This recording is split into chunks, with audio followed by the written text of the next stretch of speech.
Hello, everyone. This is JD Calderon, and this is Indy Comics Explained. Yet again, I brought on another fantastic group of independent comic book publishers and creators.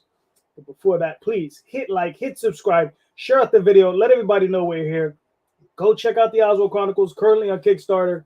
Only a few days left. These are just some of the covers for that.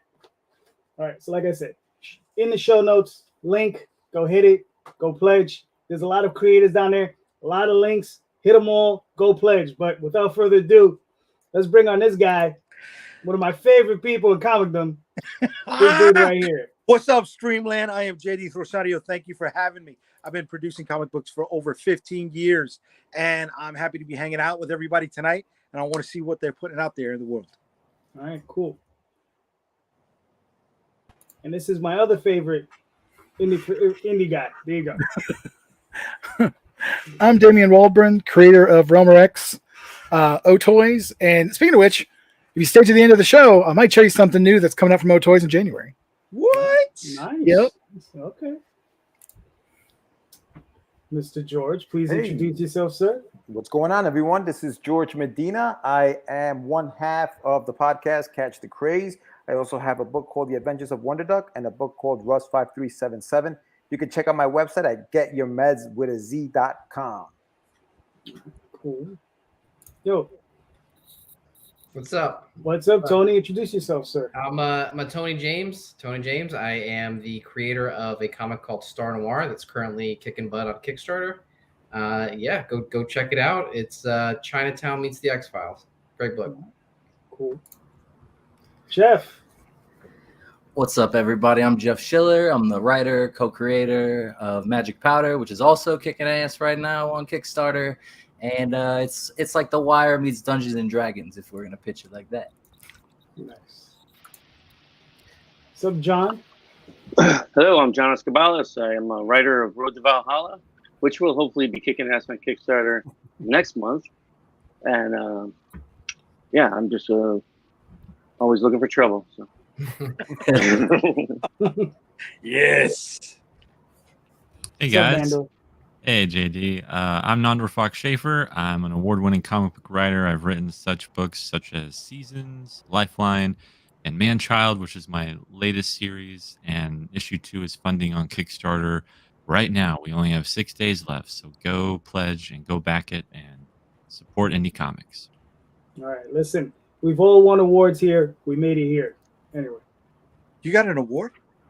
Yeah, man. KJ Murphy, Guild. Go ahead, KJ, go. KJ Murphy, Guildworks Publications. We're going to be launching Road to Valhalla 3 next week. All right, cool.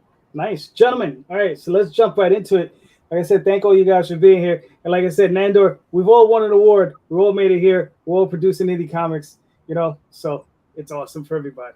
Oh yeah, totally. I never got an award, but thank you for thinking I did. It's in the mail. It's in the I'll mail. get you one up. Yeah, we'll write one up. We let you in the room.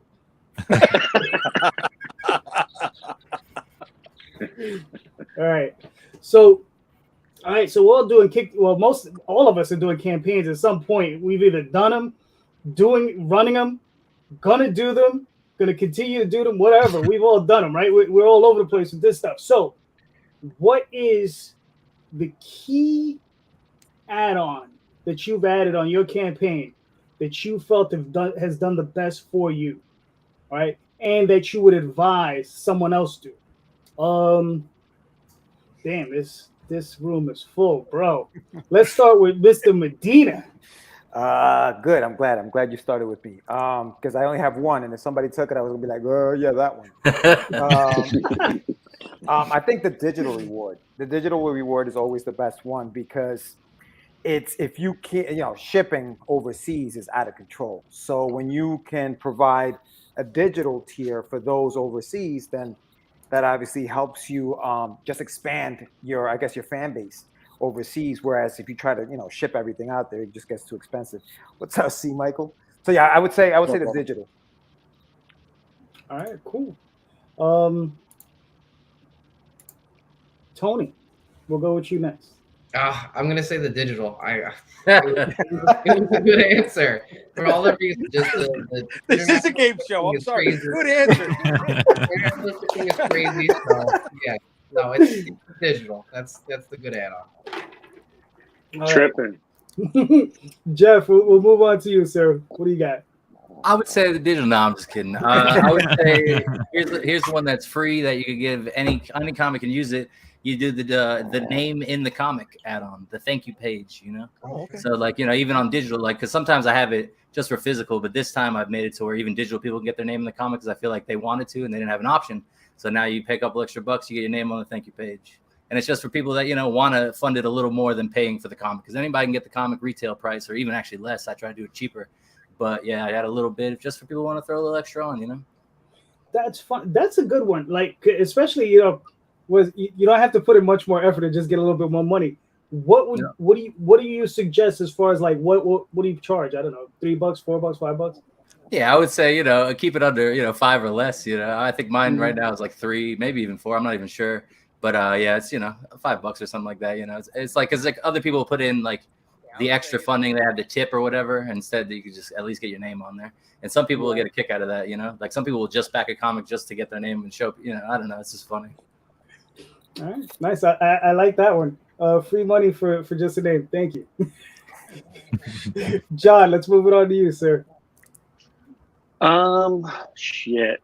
This is where I would always defer to Keith. Digital. It's digital. Just say digital. Yeah, it was a digital thing. Everybody does that, though, right? I thought everybody did that. Number one answer.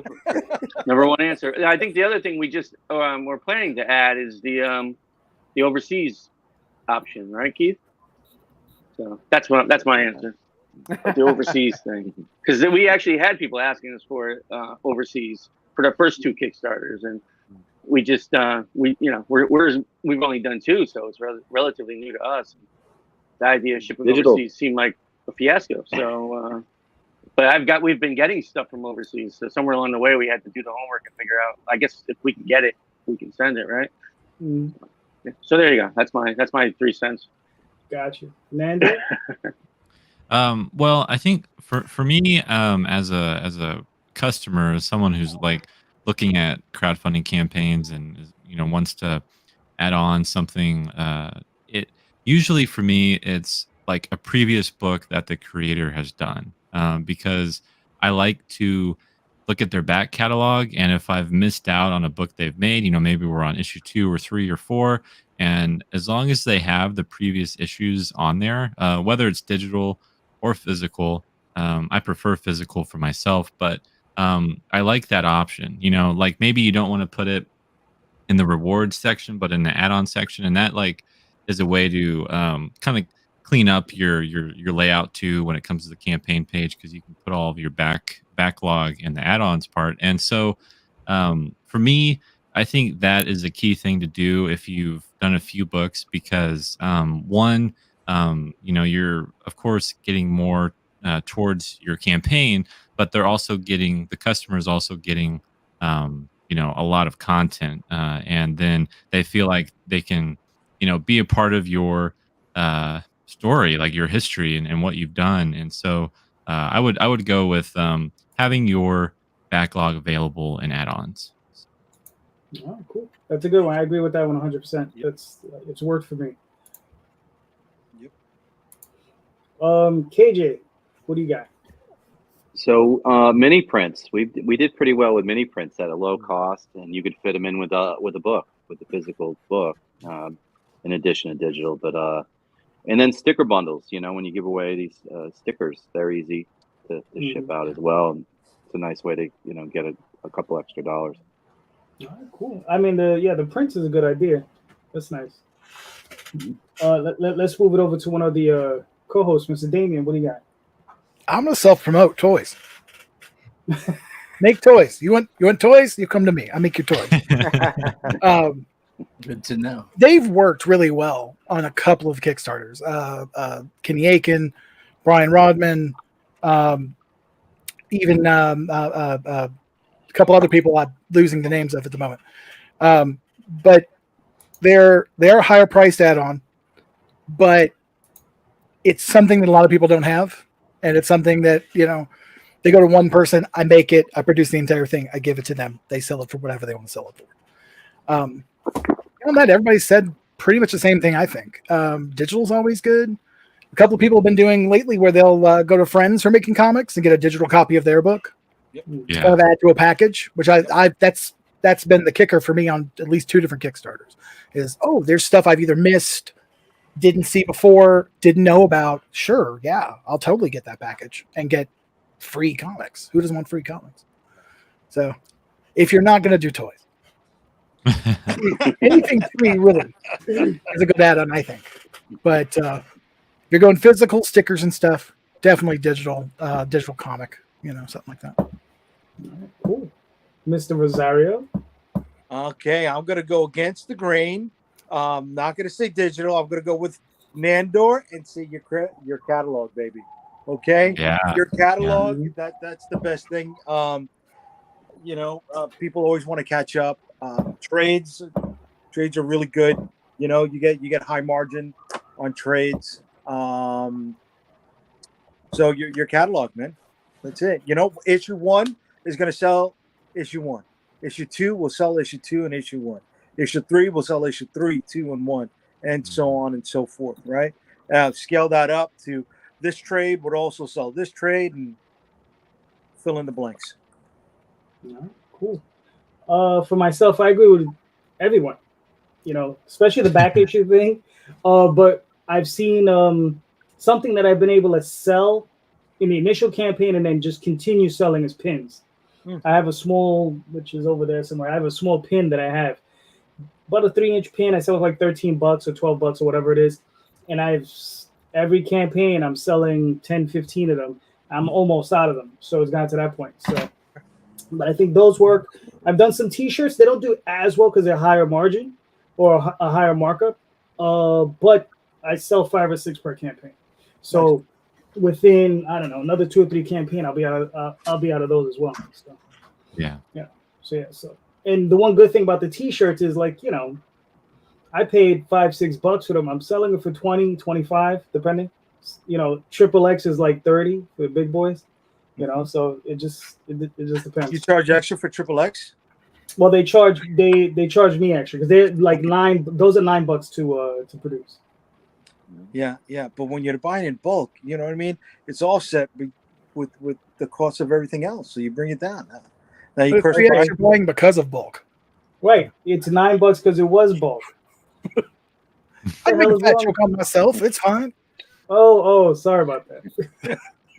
That's the one thing I worry about though with shirts, because my friend Chris, when I was starting my first Kickstarter, was like, you gotta do shirts, and I'm like, but it's not a one size fits all kind of thing. So it's like you're saying, like, say you ran out of extra larges, and that's what everybody wants on the next campaign, then you got to freaking buy all the new ones. You still got the old ones, so that's the one thing I was always a little sketchy about doing so far. I know there's a lot of print on demand services too. So I let me tag on to you there, Jeff, for a second. You want to look into heat transfer vinyl. Okay, single colors work well, but they do multiple colors. You get a stack of 100 for I don't know $3, maybe 4, and that way you can have a whole bunch of different, just for argument's sake, black T-shirts in different sizes. So that way you don't have to worry about running out of one size or not, right? And you just run through all your heat transfer vinyls. Okay, so that's the trick. So you just have them ready to go. I'm ready to go, dude. I got like maybe 7 different styles of heat transfer vinyl, and 100 blacks, about 40 reds, stuff like that. Just run through them, bro. And Jay's mad cool. Like he's doing my next set of shirts. Like Jay's just an incredible human being. Just contact him, reach out. Just send him We got the shirt guy and the toy guy here. Huh? All right. The shirt guy and the negative, toy guy. doctor. But yeah, go ahead. Shirts, toys, yeah. What's next? There you go. We came on the right show, fellas. Jay, you're up. All right. It feels like we're in the 90s again, right? Bad Girl books are running all over. They're running roughshod on crowdfunding campaigns. You think that's good or bad for the community right now? Anything that makes money can't be bad as far as I'm concerned. I don't know. Right. Okay. Cool. Tony? I'm all right with it, but it does make it a little harder when you don't have that stuff in your book. Okay. Okay. Jorge. Yeah, I think hey, listen to me. If that's what your comic is about, that's what your comic is about. Go sell it. You know, there's always that thing where like, all right, but will I do it because my characters don't do it? So am I gonna just throw a naked chick on the cover and say, hey, here's Wonder Duck? Like, it's probably not gonna work for my book. But I mean, don't hate the player, hate the game. You know what I mean? Like, it is what it is. That's what's going on right now. Does it like to your point, Tony? Does it make it tougher for us who have like maybe something that's different than that? Yeah, because it's a competition thing. Like people are going to spend money on that. If they have $5, are they going to buy my old ages book, or are they going to buy a hot chick on the cover? You know, like what are they going to spend their money on? Yeah. So I can see both sides of it, but I mean, it just means you got to hustle hard, I guess. You know, harder than the next guy. And just keep working at it and doing what you got to do. Find new ways. Get creative. You know, it just makes you a better salesman at that point, I guess. I would say this though too, like I don't have any of that in my stuff, but a lot of the campaigns I cross promote with do. So a lot of the audience that they bring to Kickstarter might not be there without them. Then they come to my book, you know what I mean? So it's like at the same time, yeah, maybe we're not getting all those people, but I bet a few of them do come for our book. So it's like I think they're helping us even if we're not using that exact method. So when I finish this up, I'll touch on what you were saying there, Jeff. KJ, how do you feel, bud? I have dabbled on the dark side, so I was against it. I kind of was like, no, man, it's all about the story and the art. No, I was like that for years, like through the 90s and 2000s. And then I was like, well, why don't we try this? So we did a couple adult pinup books, and they were, tastefully coffee table looking, adult books. And we did well selling them online. We didn't do so well in person. Guys would come by, they would pick up the books. But it's so much easier to download it. You know what I mean? We're not doing it now. I think there's sort of this line that some people won't cross. It's sort of like, hey, we're on this side of the fence. We're, like George said, we have to work harder and more of a hustle. But Zach sells. It always has. It always will. It's a quick cash grab. If it's working for you, it is what it is. Yeah. Nandor, you're up. I think it's I think really your book will sell no matter what. I do think that if it's a quality book, and don't worry about what other people are putting out as much. If there are ways that learn from other campaigns, and if there are ways that you can incorporate some of those things into your campaign, maybe not necessarily your comic, maybe it can be a print, it could be like a sexy print, or it could be something that can incorporate that, but you don't have to sacrifice the integrity of your story just to sell it. I do agree with everyone. I think it can bring people to Kickstarter. I think it can bring people to your book. But I try not to worry about what other people are doing too much. And I just want to make sure I'm making the best book for me. All right. John.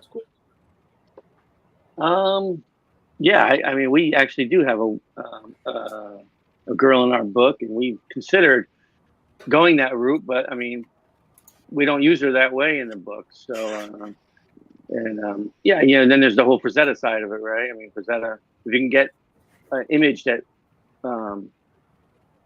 delivers that kind of a message, then God, too many gummies today. Other than the usual bad girl image thing, then you can take it to a whole nother level. So, I guess it's all a matter of how you want to do it. All right. Damion, what do you got? I kind of feel the same way everybody else does. It's if it's your thing, it's your thing, and if it works, sell it. I mean, like, sex is always going to sell, like has been said. There's no way around it. And the kind of books I do or I'm going to be doing are not in that vein, and so I don't worry about that as much because that's not my scene. It's not where I'm headed. So I don't see it as competition for what I'm doing. I see it as a separate thing from what I'm doing, and as easily as viable as what I'm doing. I think there should be comics for everybody. Whether I like them or not, I have the choice of not looking at them or not reading them. Like that's, I have that right as much as they have the right to make them. So as long as nobody's forcing it down my throat. Like, I don't care. Make what you want. If it sells, great for you, man. And maybe, somewhere down the road, if somebody wants to hire me to do some art and they want me to do some cheesecake stuff or stuff like that, wherever my, where comfort level is, which I don't know at the moment, somebody's asked, but I'll go to that edge, and then wherever my comfort level is, I won't do it, and again, I don't know. So okay, that's where I stand. Okay. And now the person who's always throwing extra boobs in his book, Mr. Calderon. Well, I'm going to pull this one up. Oh, okay. Daphne commented earlier, the best-selling add-on I've had was a nude variant cover. Can't put my finger as to why it's so popular. There you go, baby. There you go. I mean, look, she, I have a campaign up, and she absolutely kicked my butt. She came real close to making 8,500, and that's the most either one of us has made on a campaign. Mm. And what she did was she was just swapping out all these images of good girl, art just all over the place. And there's good girl art, there's bad girl art. You make your own distinction. But she's doing what she has to sell the book. As she told me, she's like, look, it's not about the story. It's about selling the story. Right? It's about selling that book. You know, I've spoken to Larry. We got a full room. I gotta bring him in next week. But Larry, I've been on his show and I've spoken to him about it. He sells his book, Niobe. It's a great book, right? Looks fantastic. He puts on a lot of sexy covers, raises a lot of cash, right? He pays a lot of money for those covers, but he's making up for it, right? Definitely. And what I found interesting was that he told me flat out, he said, bro, he says, probably about, 60, 70% of his customers, they don't even look at the book, right? They just slab it. They get it, they slab it. But this is also the reason I got this from another guy who is an investor.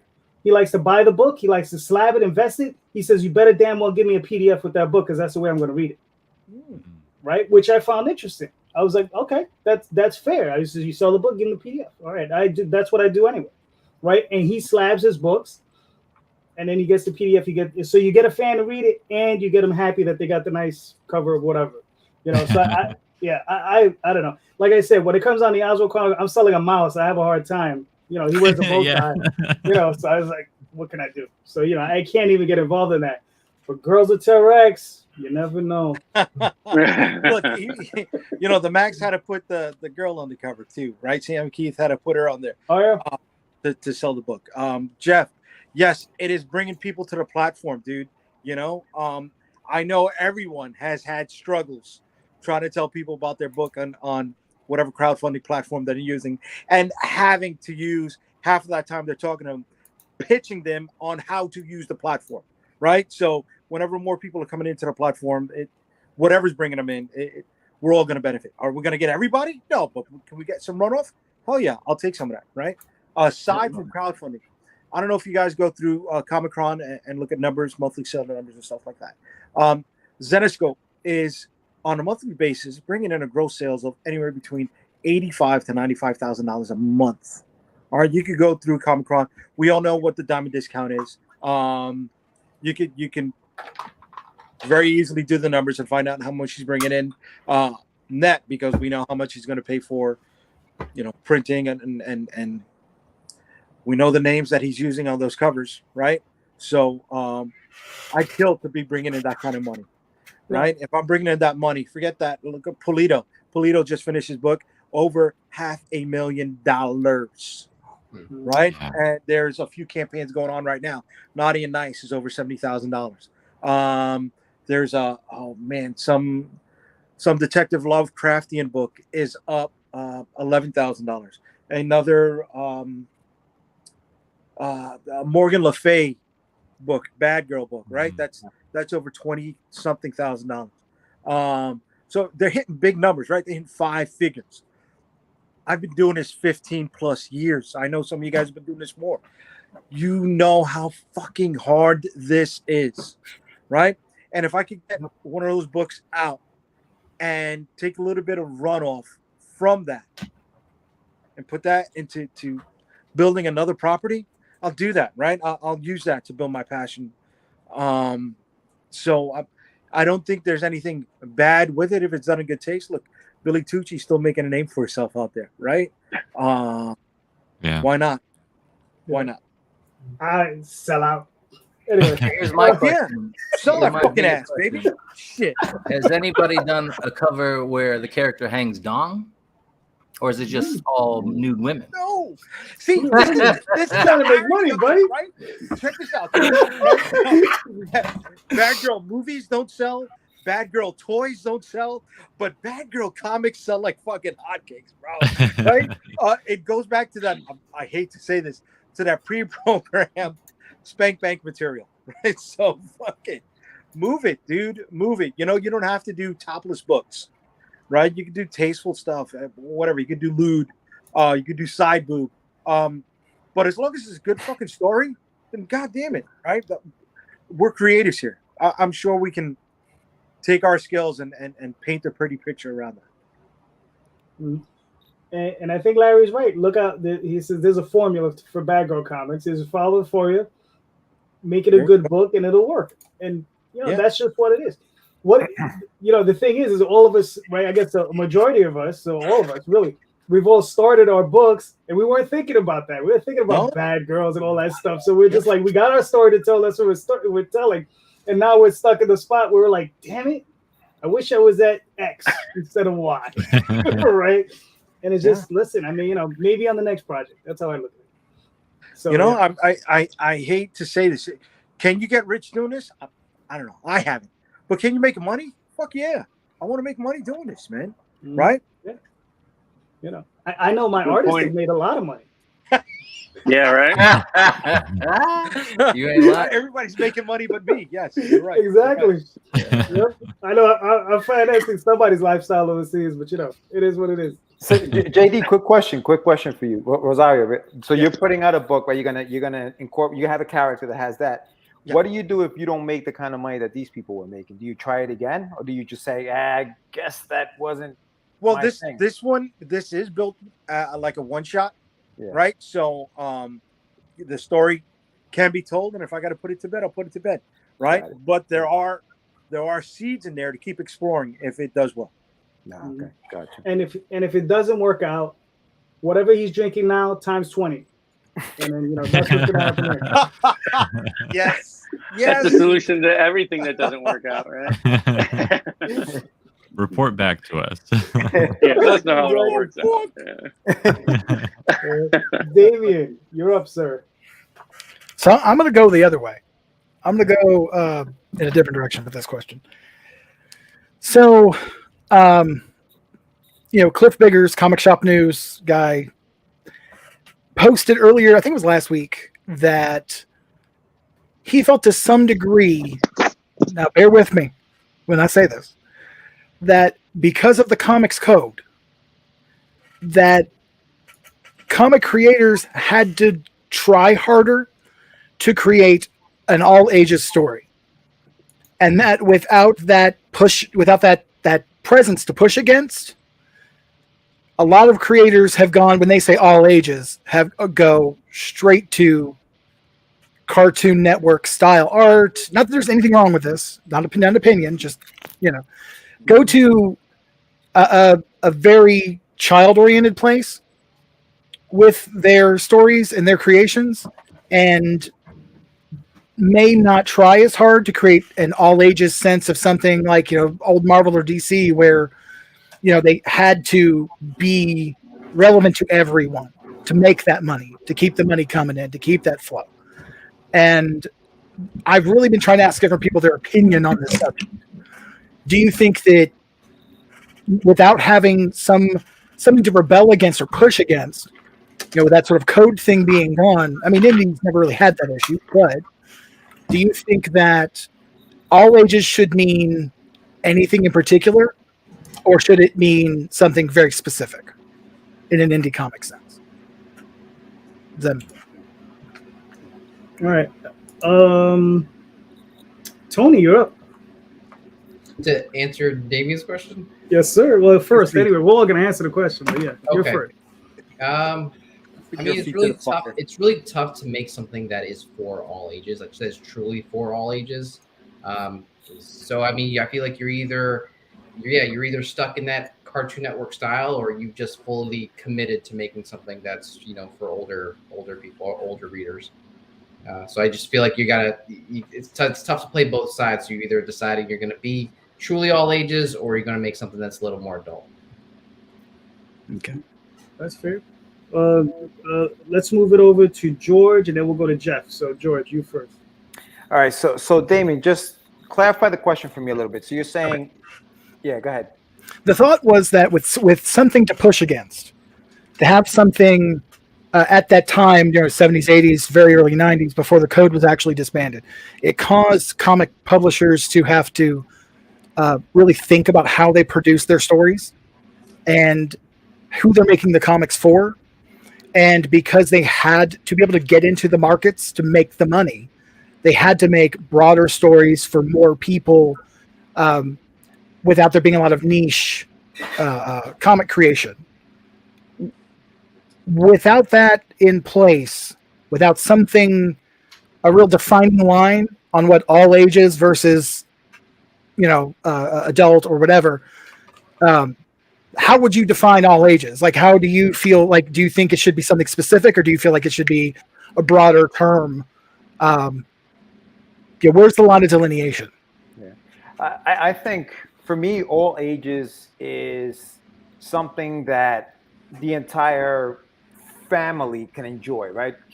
From your kid who's maybe 4 or 5 to the grandparent who's 82, right? They just enjoy the book. It's funny, it's all ages. But I think that when you say no to someone, when you say you can't do that, that's what's going to propel the person to do exactly what you told them not to do. It's just human nature to go against the grain, I think. So the minute the code came in, sure, the major companies wanted to say, okay, well, we got to make everything all ages. But then there were the dark horses and the other companies that were saying, no, you know what? Let's go against this code and let's sell it. It's sort of like what we're talking about with the books for the mature audiences, right?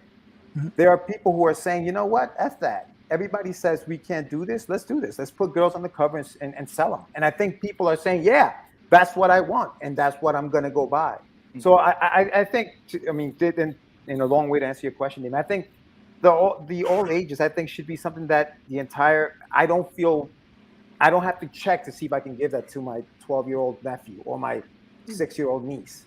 Mm-hmm. If I don't feel like I have to read this before I give it to her, that's all ages, and that's what it is. If I have to check, if I can't give it to that person, then it's not an all ages book. I think just literally, it's just not an all ages book, Mm-hmm. Fair. Jeff, what do you got?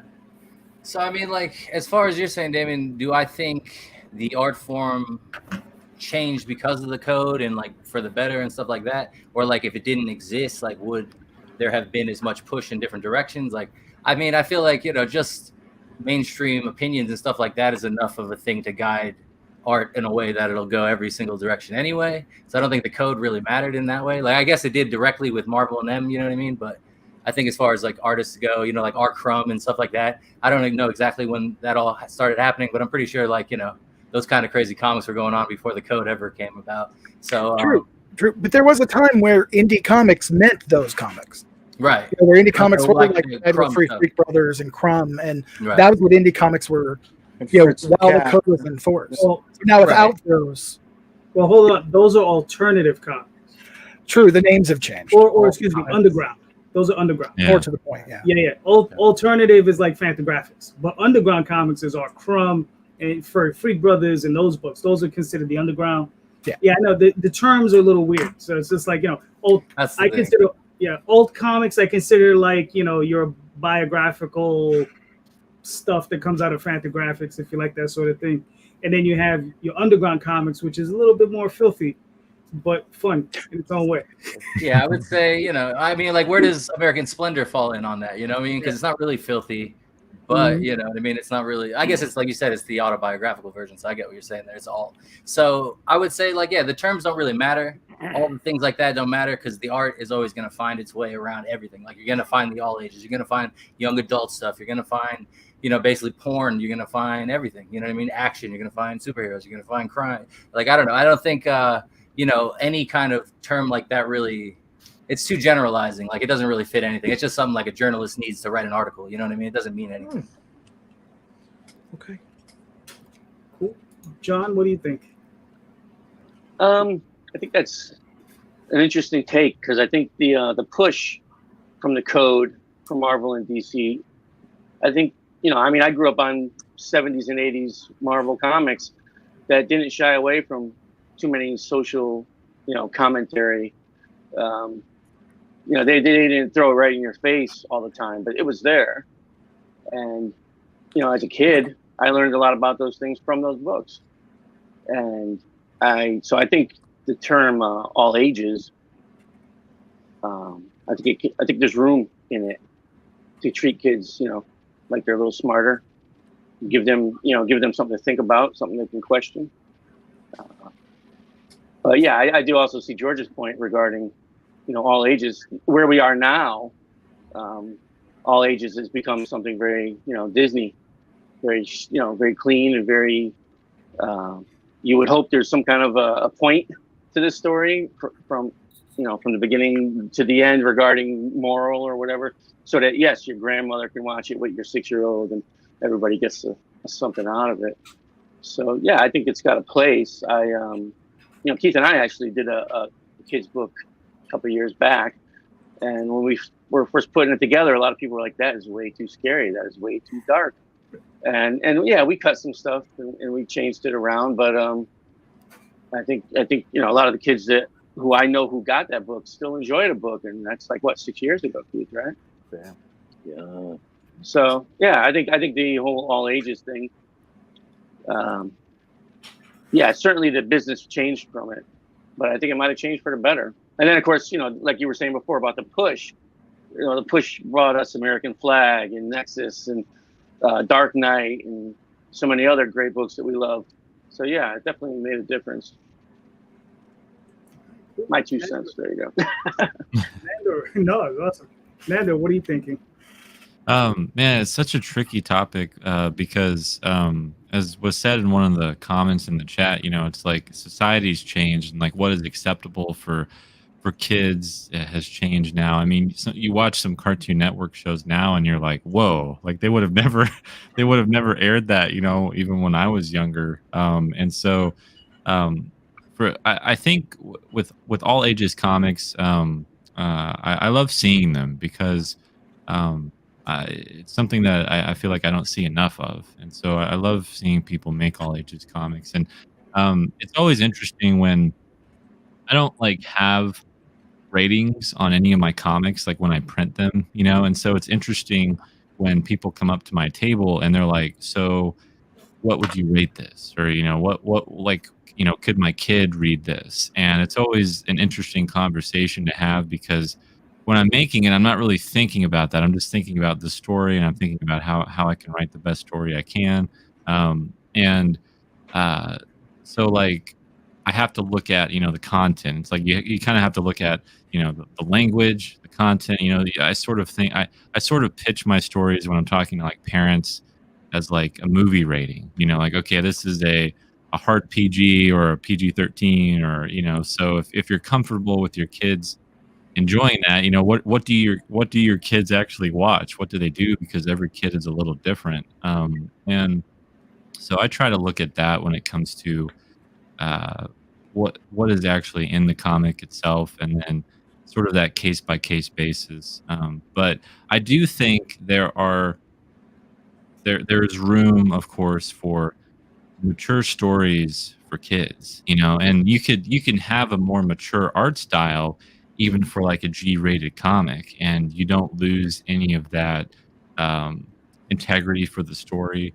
I think of some of my favorite shows growing up, like cartoons or even movies growing up, and a lot of it was, still the themes were, resonating with adults. They resonate with adults and kids, and those, as long as you have that, I think that's a great kind of balance and leveler for what you're looking for when it comes to all ages. Cool. Let me pull this up real quick because I think this is interesting. This was Jody McPhee. One moment, a tied up damsel in distress can be all ages, and now it's bondage. Depends how the reader looks at the work. Yeah, that's a good point. This is a great topic. And then Snidely Whiplash tying Neil to a railroad tracks was all ages then, but wouldn't fly now in today's society. But that an example of why creators do control what will make something all ages. And this one's interesting too. This is Grimm's fairy tales all ages, but it's some very dark stuff. You have people getting their feet cut off, cooked in ovens, that sort of thing. So it's Yeah. right. Miscellany, if you're going to make all ages comics, it needs to appeal to all ages. The art doesn't have to conform to a childish cartoon network, nor does the writing make a story for everyone. Well, there you go. KJ, what do you think? I think that nowadays people look at all ages as it has to be kid friendly, and I think that children's books, obviously, they're called children's books for a reason, right? And yet an older person can enjoy a children's book, and yet children's books are marketed in such a way for specific age groups, right? And they do a lot of work and research on this. I have no idea what they do, but they obviously do their homework on this. What markets, what young kids starting to read versus teenagers, might not be reading as much. And I imagine the same thing is true with comics. If you say it's a specific genre, like it's a love comic or something, then there's this stereotypes around that specifically. All ages. I think you're taking a huge risk when you say all ages, because it's a hard deal to deliver. You know what I mean? To say that a book, okay, in front of every single type of age group is a huge, a huge. What would you guys consider an all ages book right now, for instance? That's a good question. Yeah, I don't know. What I mean? Like, I think we need a list of those. Dogman. See, that's one of the books that was brought up in that idea. Yeah, but see, Dogman has Scholastic pushing it, so they're going into book fairs, they're going into libraries. But they're also doing Bone now. Scholastic is pushing Bone. It's right. Okay, yeah, that's okay. That makes sense. That would be an all ages one, I guess. That makes sense. Yeah. I can see that. Okay. But Bone has been I think if a comic for more than 20 years. True as hell. Yeah. Right? What are they doing new to Bone now that they didn't do before? Color it? Okay, no problem.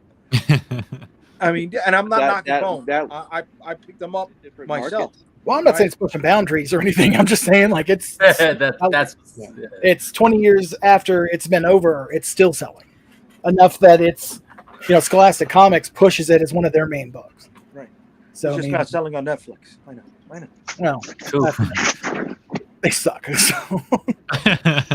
But it's like, okay, I want to go with Nandor. Yeah, I can't look at all ages and teen and M. I look at it like the movie rating system, right? G and PG, PG-13. Yeah. My books are PG-13, and yes, I do have some mature books. But it's harder also to sell an all ages book, not just deliver it, right? It is all ages are not seen as cool enough to buy. I'm sorry. Bone, I don't know how Bone transcended that, but that was something that came out in the 90s. Everybody was exploring everything fucking else at the same time. They were buying Bone and Vertigo, and it was I don't know, man. It's all ages is hard to sell. It is. We're not going into book fairs. We're not going into libraries. I don't know if you guys are. I'm sorry, I'm not. Not at the moment. Right, so I'm not tailoring to that. I'm not tailoring my content to that. I know, and I know about giving it off to someone and having to say, is this appropriate for this kid or not, right? And I've had people like, oh, there's too much violence in it. Well, that's what superhero comic books are. It's just first A and first B beating the shit out of each other and coming out to a resolution at the end of it. I'm not trying to reinvent the wheel, but and looking at the G format, right? I look at a movie like Nemo, and that's all ages, right? Because the joke that they're throwing up there in the screen can be interpreted by the kid and the parent differently, and it's the same one line. Mm-hmm. I'm not that talented to be able to deliver on that kind of product. But like you said too, it's like the audience isn't there. When I go on Kickstarter, I'm not pitching to like parents really or kids. I mean, I guess they are there, maybe the audience, but I feel like I'm mostly pitching to the people that I'm straight up talking to. Like, hey man, do you like this stuff? You will buy it. You know what I mean? Like I can't be like, hey, do you think your kids will like it? Because like you said, then it's going to be a whole thing where every parent has different boundaries and all these things. But like, yeah, I'm just trying to pitch to adults because that's who has control of their money. So that's who's going to buy the comic book. Right. So audiences, you know what I'm saying? So like what you said though, if we were backed by somebody who's putting us in schools and stuff like that, like, yeah, I would maybe write it a little differently, but that wouldn't be Magic Powder. It'd be something else, obviously. But yeah, it's just not, that's not where we're at as independent creators, I feel like. Yeah, I know I run across this with the Oswald Chronicles. You know, I'm selling a mouse, but you know, I have stories where people's faces are getting ripped off, people are dying, you know, they're getting burnt to bits. I mean, this stuff is happening. It's not, you know, it looks nice, right? Yeah, it's pretty. Yeah, right. It's pretty. It looks nice. Was Secret of Nim all ages? Was that PG, or PG-13? Probably PG. It was PG at the time. Yeah, it was probably PG. That was heavy. I think That it's was G heavy. now. I Right? think it's What about that toaster cartoon where they all with the brave little toaster? You killing me, toaster. You killing me. Right? It looks like it's a Don Bluth thing, but that's some dark shit, dude. Yeah, even a lot of Disney movies got some dark stuff in it when you were kids and stuff. Yeah, I mean, you're not wrong. Like it feels like now, it's like someone said earlier, it's like almost sanitized to where it's like, you know, the stuff they make for kids, they got to make it to where like, you know, the everybody on any sort of, you know, ideology can agree that it's a kid thing. So that's going to be almost impossible at this point. You know what? How about the old Lord of the Rings cartoons, right? The Backstreet stuff. Okay. Yeah. All right. We saw the cartoon. I was at the age. I was like, oh, it's a cartoon. I'm not going to watch it. Right. And then when the movies came out, I was like, oh, these are the movies based on the cartoon, right? Because I'm that ignorant, right? Or that knowledgeable at the time, right? And I'm not going to watch a movie based on a cartoon. So then I saw the movies. I'm like, oh, this is good shit. And then I go to see the cartoons, and I'm like, there's some dark shit in that fucking cartoon, man. Yeah. You know? I feel like those cartoons are all ages because, like you said, it's for kids too. But I bet the dark shit's for all like the people who are getting high and watching it at home. You know what I mean? Right. That was some all ages shit. The kids have been watching it. The kids have been watching it. Oh yeah. Right. That's what I seen was as a kid. So yeah, you're not wrong. Listen, Jeff, you're giving away all the secrets. Stop it. I'm one of the people who think Willy Wonka and the Chocolate Factory is a horror flick. So, you know, I mean, take that as you.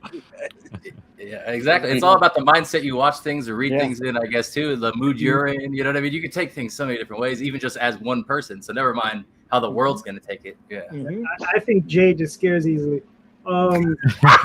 No, fuck that, bro. Now, You got a movie where crazy kids shit die going for on. eating candy? I want to answer the question. The kidnapping the kids. Like, there's all kinds of stuff going on. You never Drowning saw those kids again. You never saw them again. Listen, There was no listen. fucking anti-climax. There was no epilogue where you see them outside the fucking gates. Yeah, like no one's hugging at the end. Like that was fun. Like no, that's not how it ended. No, those kids bought that shit, bro. How dare you say you were born, you were raised in the hood? This is just a normal day there. Come on. The Shining is a normal day there, not fucking Willy Wonka. Brian, I'm sorry. Answer your question. Damion? Sorry. You called me Brian. I know. You know what it is? I'm thinking of your boy. That's what it is. Oh, that's cool. I'm the one drinking. He's doing all well. In case anybody wants to know, he's doing real well. Good. He'll be back among the living shortly, I'm sure. Good. JD, did you answer the question or not? Did I miss it? I chimed in. You did, but the other JD. Oh, I'm sorry. Yeah, Who, JD. me? Oh, Yes. I piped in for half a second. I just said that my book has That's it. that issue where, you know, it's cute, but it's not necessarily all age. Whenever somebody comes to me and they ask me, like, how can they, can their kid read it?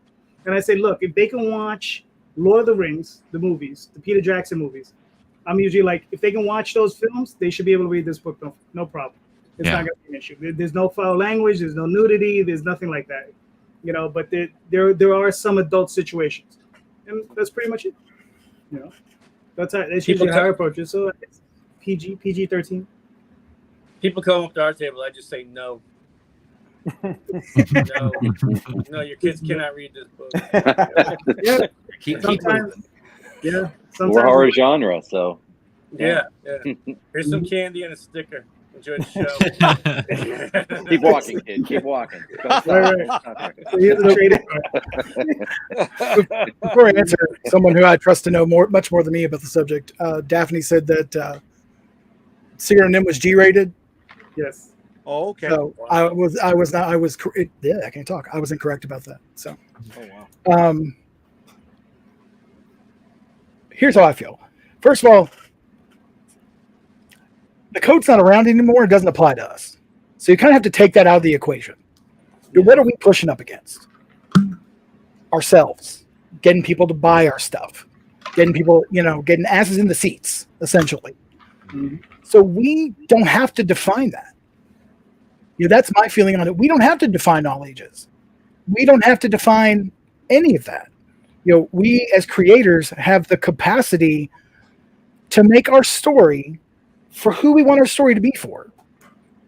So, and with most all ages comics that aren't coming from Marvel and DC, they walk that line of Pixar, of 80s kids movies, that sort of thing, where there's life and death and things, that real things that happen.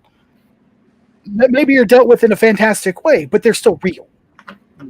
So I think we have the privilege, not like a responsibility, but the privilege of being able to say, this is what my all ages story is.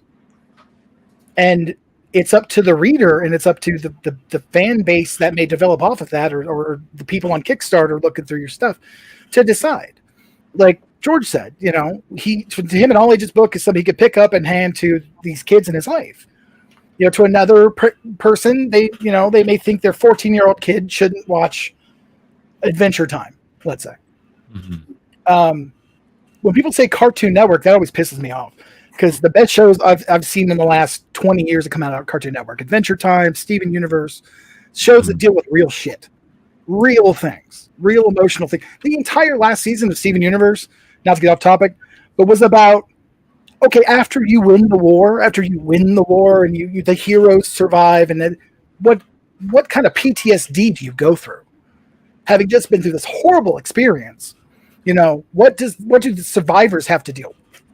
And that was a whole season of the show. So to just dismiss it as, to dismiss all ages comics as Cartoon Network fare is ridiculous. Some of the stuff coming out of there is a little iffy. If I get another season of freaking Teen Titans Go, I may blow up something.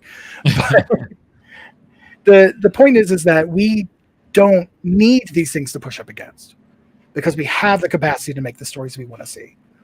And there is a story for everybody out there. And some of them have boobs in it. Some have furry animals in it. Some of them have a kid in a red hoodie with a hologram that jumps around realities. I'm not trying to promote. I'm just it's out there. And, we have that privilege, and it's something we should be proud of. So if you have an all ages book, call it a fucking all ages book. Sorry to get hardcore, but I'm call it what it is and be proud of it. And this is what I make an all ages book. I don't care who doesn't like that all ages book, unless they're actively trying to get me to stop, and they're never going to succeed. So fuck them. But my point is, we have a privilege that we get to have, and that we, don't have to worry about that. So to even make that comparison was silly in the first place. That was just, I thought it was a question I really wanted to ask, because so many people have been talking about it this week and have had completely different views on it. We should have our own comics. No. No. And who'd enforce it? What are you talking about? No way. Who would even no. The comments in the some of the comics even said the same thing I was saying. Is we shouldn't have that on us. We shouldn't have to have that, because we get to do this thing. So sorry, I kind of it's my I guess moral or ethical responsibility to say, this is a mature book. So if it's like a zombie book and people are getting eaten alive and they're swearing, do I want my niece or nephew picking up the book? No. And if I'm selling it on the stand or in a convention, I'm going to put for mature book, and it's on the title, right? But now, based on what you're saying, well, if I'm going to do a titty book, I'm going to say it's an all ages titty book, because titties are part of breastfeeding, and breastfeeding for kids. You're going to tell me somebody didn't think of that already? You know how that For real? works. You can tell me somebody didn't already shop that? Come on, man. This is comics. Every day. All the internet rules happen in comics every day. You don't need to be on the, before the internet existed. There were comics like this. Look, I was driving through the countryside today and I saw a shut down strip club with a stroller in front. That was it. No cars, just a stroller. And me and my friends sat for 20 minutes trying to figure out why the fuck is there a stroller in front of a strip club that's closed? Like, what is the baby doing? Like, what's going on in here? This is The baby insane. with the janitor. So, it's a bunch of grandmas. We were like, let's go as PG as possible. It's a bunch of grandmas going, no, look at the baby. The baby's like, put down on the stage. I don't know. Nothing gross. We can go gross. All right. Let's move on to a real old lady's book. I forgot we were here for a reason. Sorry. Oh, look at this. Look what we got here. Oh yeah. What do we it's got my here? website. Nice. So Yes, this George, is, this sell is it, sell my it. website. Yeah, it's my website. I mean, these are the two books that I'm currently selling on the website: The Adventures of Wonder Duck and Rust 5377.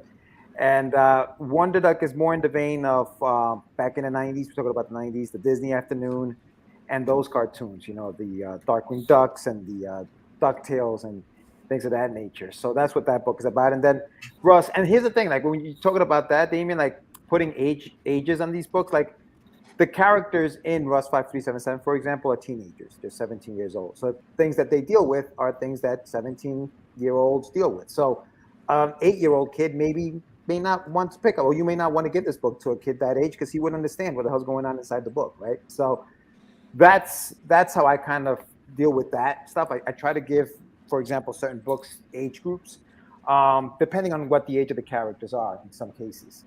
So this is that case, Rust 5377. So this is the website I have. I have the two books are here, and then I also have T-shirts like the one I'm wearing right now.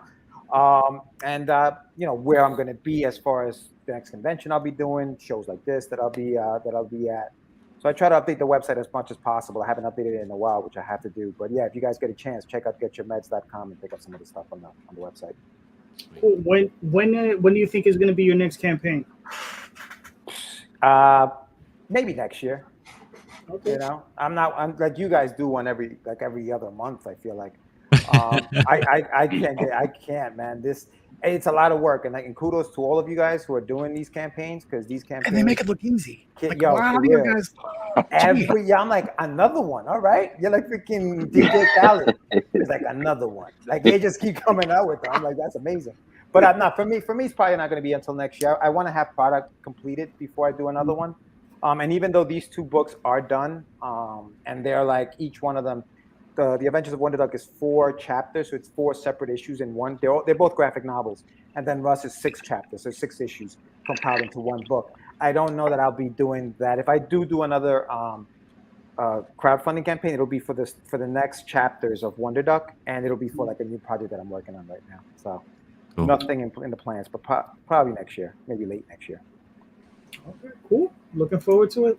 Yes, sir. Thank you. Let's pull up the next one. Yo, Jay, you can help out, you know. I don't have any controls. I tell you to hire a producer to get this stuff ready, bro. You know what I'm saying? That's what you're supposed to be doing.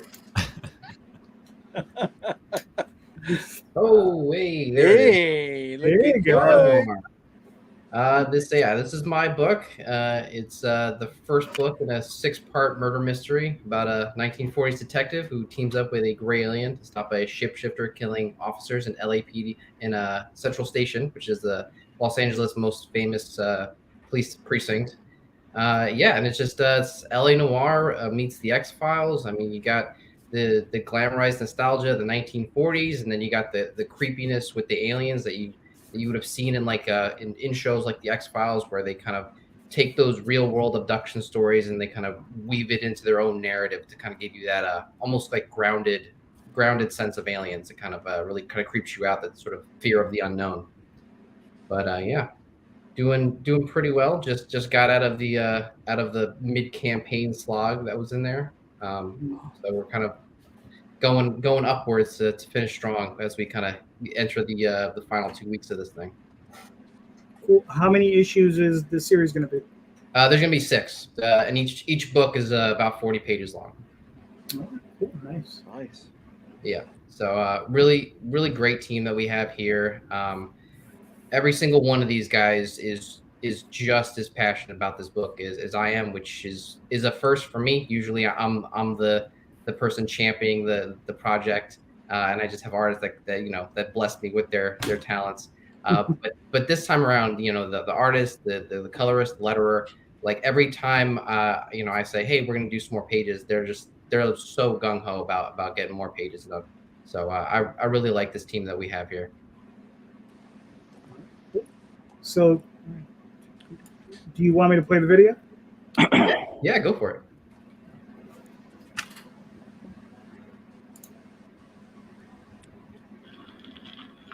"1947. Alan Miller, a homicide detective, real ace in his field, has nightmares about strange beings. He's called in to investigate the murder of traffic detective Patrick Perkins, a most unusual slag. The sight is not for the faint, but what is most curious is that Perkins' heart has been removed. The only lead is a beautiful silver starlight, the type of vehicle you'd never take your eye off of. The case runs cold, but Detective Miller is met by a strange being from his nightmares. The alien gives him the rub. He informs Alan that a, quote, shapeshifter, unquote, killed the young traffic detective. The kicker? This monster is hiding within Central Police Station alongside his fellow officers. The detective pays no mind to his encounter, but the same visitor is seen chatting up the captain. Alan barges into the captain's office and meets a young man, Ellis Tate, a new transfer from the Big Apple, a man who's been assigned to be Alan's new partner in the Perkins case. This story is penned by Mr. Tony James, a writer of sorts, a lover of old noir and science fiction. He's accompanied by 3 able-bodied artists, aces in their own field, much like our detective. And hot damn, take a gander at those rewards. Commemorate your purchase with these fine items. Don't be a fuddy-duddy. Back Star Noir's now. It's the only way to defeat the communists.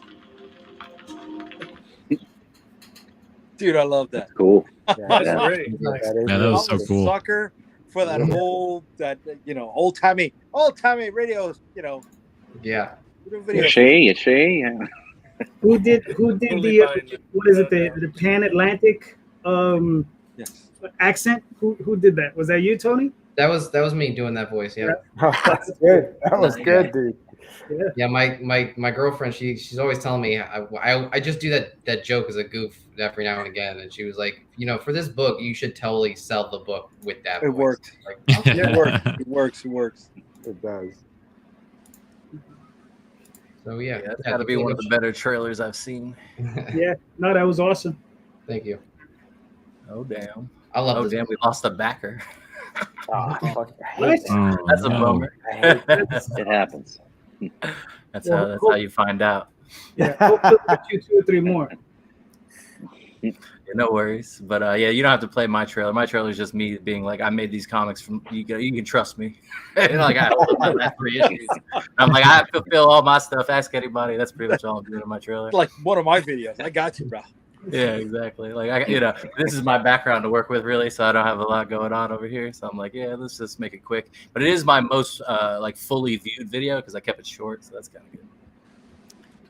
But yeah, hell yeah. So what's Magic Powder about? What do we got here? Magic Powder is about basically a city called Thez, and it has no laws except for the people that are there that have the power. They can they make the rules, whatever, but there's no technical laws.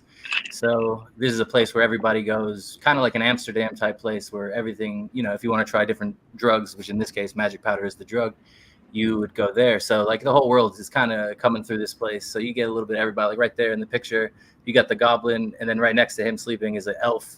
And elves don't live in Thez, but when they want to party, that's where they got to go. So sometimes you get caught up and you never go back, that kind of thing. So that's kind of what that's showing there. And then there's an orc sleeping on the other bed or whatever. So that's just kind of like a little trap house that people go to party at. And then as you see, like as you're going down, the cops kick it in. This little orc right here, he's the smallest orc in town, but he owns that whole floor. So he like rents it out to drug addicts basically, so they can get high in his place. And then the cops are kicking in the door, but they're not even called cops; they're called knights in Magic Powder. But yeah, same thing. And then here you go. He's just trying to get away from everything because now we're at the 3rd issue, so everything's kind of up in the air. Like when it first started out, everything was fine. The Dwarf Father was running the town. All the other cartels, like the goblins and the orcs, all had their stuff going on. And then in the very first issue, an elf comes to town and basically just causes all this kind of havoc. No one knows that he's the one doing it. So now no one knows who to trust, and everybody's kind of at war with each other. So in the third issue, you know, it's all coming to a head. Everybody's throwing down, trying to figure out what's what, you know, and, you know, they still don't have any idea who they're really fighting. They're fighting the wrong people. So you'll find that out as you read it, obviously. But the Hit Minotaur right here, Fazul, he was based on basically Leon the Professional. It was my inspiration for this character. And then a character from a game called Hades, which was a Minotaur. So I just put them together and you got a Hit Minotaur. And yeah, that's pretty much it. I was just trying to come up with anything, you know, fantasy based to mix in with crime stories. So, you know, things that I haven't ever seen before. Because like I know there's Shadowrun and stuff like that as far as like cyberpunk and things like that as far as Dungeons and Dragons and fantasy go, but I wanted to do something totally different than all these things. And I took out humans. There's no humans in the story or anything like that. There's no references to like anything on Earth, anything like that. I just wanted to make a fresh world. And here we are. 3 issues in. What are we at? 243 backers now. So our record was 228. So we already beat that with 9 days to go. Pretty excited. And that's pretty much it, man. My buddy Danielle, he's out in Italy. He's the one that does all the art. And then my buddy Sam, he's in Nigeria. He does all the covers. My sister does all the graphic designs we're looking at right now. And yeah, that's pretty much the whole team. That sticker right there, the little Minotaur holding the thing like El Mariachi. That's my buddy Matt Harding. He did that. He did the variant cover for issue 2. And so I made the sticker out of the variant cover so we could get him in here.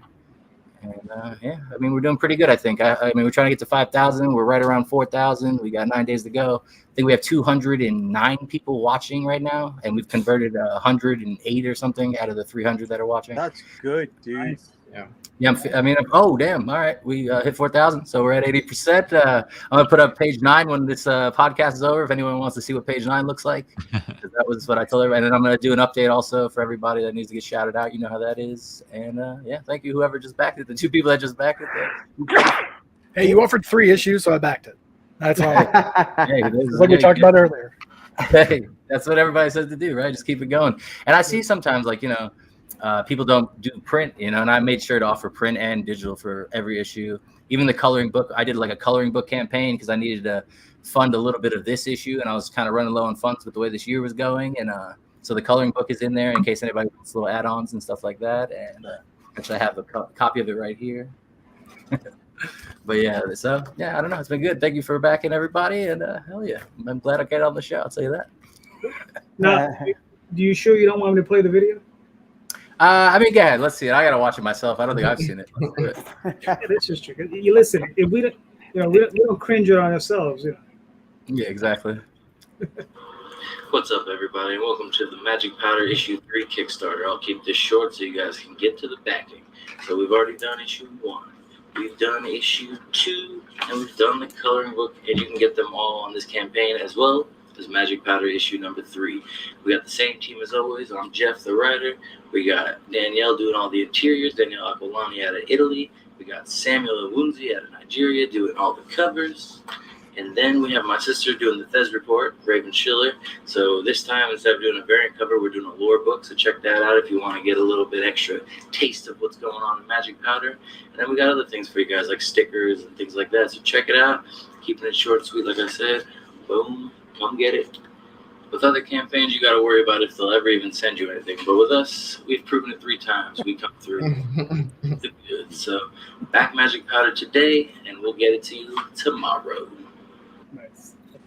I love that. That's good. Yeah, I figured, you know, I always hear people complaining about not getting what they paid for and stuff like that. So I'm like, well, you don't got to worry about that here. No, that looks awesome. I love the art. You know. Yeah, it looks really cool, man. I Yeah. really like it. I got super Dude, let lucky. me ask you, what do you think your key is to converting so many people? Because 50% conversion of people following the pre-launch, that's a hell of a number, dude. Yeah, right now it's at 34% because what is it? 318 watchers, and I have 108 or 9 converted. Oh, okay. But we've added over 100 followers since it started. Like when we started, we had 205 followers. Now we have 318 followers. So people have been, you know, jumping on, waiting for that 48 hours. So I'm waiting to see how it really gets converted at the end. But I would say, as far as like, you know, how to do it, I don't know. I would just say, like, the most of the people that come through my page are coming from my Twitter. You know what I mean? So it's like they're people that already have talked to me and stuff like that, or know what I'm trying to do. So I think if they're backing, or if they're following or whatever, they're gonna back because that's what they're here for. You know what I mean? Like they even, I don't know. I think it's just like the community's kind of tight knit around what I'm doing. Like they're like into it. So Good. I think that's got a big part of it.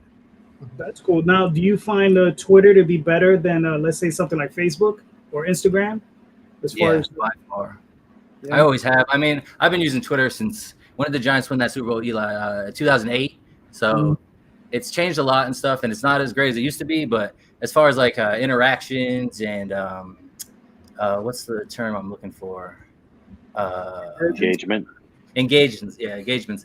Yeah, I mean, it's not even close. Like when I have Facebook, what do I have? I had a bunch of friends, you know what I mean? But nobody was ever even, whatever. So you go to Facebook groups and stuff like that. And at first, like I would post thing and it would get pretty even. But I feel like if you post a second thing and a third thing, and eventually the group just gets over you. So they don't care. And then with Instagram, I think that's just a lost cause. I think I maybe have 2 or 3 backers from Instagram. And I got 1,200 followers on Instagram. And I post every day that I post on Twitter, everything I post. But a lot of my followers are also kind of a crossover thing. So I would say, who knows, but on the actual stats, it says Instagram brought me 2. And on the actual stats, like the twitter.com has brought me 60 people. And that's not counting the people last campaigns that Kickstarter straight up steals and tries to claim are theirs because they were, from my updates. You know what I mean? It's like, oh, yeah, we got you $2,000. Like, no, bro, you didn't. But okay, Kickstarter, you can take credit for that because I'm still going to beat your ass. But the next, you know what I mean? Like when you look at what you brought and what they brought, they never beat me anyway, even when they steal mine. So it is what it is. But yeah, I would say it's not even close. Twitter. But the thing with Twitter is you can't just post links. Like you got to be a person on there. You got to engage with people. You got to talk to them. You got to make jokes. You got to be, you know what I mean? Like you can't just be like, oh, here's my thing. No one gives a shit. You know what I'm saying? Like you got to make someone give a shit. And that's how it goes. So. No, that's cool. Makes sense. That's why I don't go on Twitter. I don't have time to have that many conversations in one day. It's just like, yeah. That's you really do have to cut out the time, but it's tough, man. You know how it is. I mean, Jeff, I'm sure you got like 90 things going on. And you're like, damn it, I got to answer this guy, right? Now, I mean, during a campaign, like I know exactly what I'm going to be doing, man. I literally sit there. I got the tweet deck. I don't even just use Twitter.com. I use TweetDeck. I put in the searches. You know what I mean? So it's like, oh, these people are talking about things that are like related to Magic Powder. So it's just kind of, oh, they just backed a Kickstarter campaign. Maybe you should talk to them. You know what I mean? That kind of stuff. And I just try and suck up every single reader I can in 31 days or whatever, you know what I'm saying? Like, and they'll stick around. And then next time I try to get new ones. That's, that's how you get the numbers up. So yeah. Nice. All right. It's a grind, man. It is a grind. You got to put it's full-time job. If you want to get readers. Oh, hell yeah. Absolutely. Definitely correct about that. All right. John, KJ, you guys are up. Hey. Oh. Go ahead, John. It's all you. So, Road to Valhalla is our Viking horror comic. It's basically a slasher flick, featuring Vikings, and obviously monsters running around killing them. It's a pretty straightforward book. That's my usual pitch. So, go ahead, Keith. You do the Kickstarter part. No, we were on our 3rd launch. The first 2, we met goal, and we're just looking to finish strong and get as many followers as we can before launch, which is next week, October 3rd. So that's the plan. All right, cool. So I mean, so how many issues are in this series? 3. It's a 3-issue series. Yeah. Okay. So yeah. Sorry, that's awesome. So this is so somebody can go in and buy all 3 issues, get a complete story. Yep. Mm-hmm. Cool. You may one small piece of advice. You may want to put that in your title, complete series. Yeah. A lot of people are very literal, like how many pages each. Right. I hear what you're saying. Yeah. Yeah. When I did Magic Powder 2, I just put the number 2, and I got messages every day like, hey, can I get the first issue? And it's on the page. Mm-hmm. But, you know what I mean? So this time I did 1 through 3, even though it's the 3rd one. Yep. Mm-hmm. Yeah, because people, you're gonna pick up extra fans, you're gonna pick up extra backers, and it never hurts. So if you're the hustle is real. And like you said, like we got to make it as like self-explanatory as possible. Yeah. Mm-hmm. Oh yeah. Yep. So John, when you came up with this story, or I know it's you and KJ, but when you came up with the story, because I know you're the writer guy. So what were you thinking when you came up with it? Well, Keith and I had been talking for a while about a Viking book, and Keith had already done a Wendigo book, and he wanted to continue it, or at least do another one like it, as far as using the Wendigo as a monster. And so we had other things in there as well, but we ended up cutting out everything and just leaving it as a Viking story. And what would happen if, the Vikings came to the New World and came across monsters, what would they do? How would they interact with it? And what would the characters coming to the New World, be like, and why were they going there? So that's basically how we came up with it. We just kept bashing it against the wall until we were able to shake all the fat off it and, have this straightforward slasher kind of story. That was the It whole has thing an with East the versus slasher West. film. It kind of has this East versus West thing. You've got the these Vikings coming over with their belief systems, their gods, and then you have the indigenous people with their belief systems and their deities and such. And Wendigo is very much in Native American folklore.